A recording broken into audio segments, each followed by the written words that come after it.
Sebuah insiden mengejutkan terjadi di Banjar Dinas Tegal, Desa Patemon, Kecamatan Seririt, Buleleng. Putu swastama dengan nekat membakar rumah orang tuanya sendiri hanya karena tidak diberikan uang untuk membayar minuman di kafe. Peristiwa tragis ini terjadi pada Selasa, tanggal 27 Agustus tahun 2024, sekitar pukul 1 WITA, ketika suasana malam yang seharusnya tenang berubah menjadi mencekam.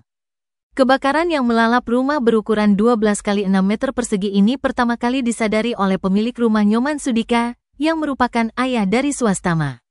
Saat itu, Sudika terkejut melihat api sudah membesar dari salah satu kamar rumahnya. Tanpa membuang waktu, ia segera meminta bantuan tetangga untuk memadamkan api yang terus berkobar.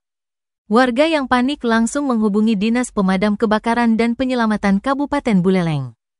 2 armada dari Pos 3 dan Pos 1 Induk dikerahkan untuk memadamkan kobaran api yang berhasil dijinakkan setelah 2 jam.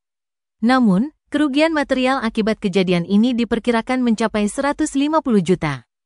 Kasih Humas Polres Buleleng, AKP Gede Dharma Diatmika mengungkapkan bahwa hasil penyelidikan menunjukkan kebakaran ini memang disengaja. Pelakunya adalah putu swastama, yang saat itu melakukan aksinya dalam kondisi mabuk. Dalam amarahnya karena tidak diberi uang oleh orang tuanya untuk membayar minuman di kafe. Swastama merusak kamar tidurnya dan akhirnya membakar rumah tersebut. Aksi nekat ini berujung pada penangkapan swastama oleh Polsek Seririt dalam waktu singkat. Kini, ia harus mempertanggungjawabkan perbuatannya di hadapan hukum setelah ditahan di rutan Polsek Seririt.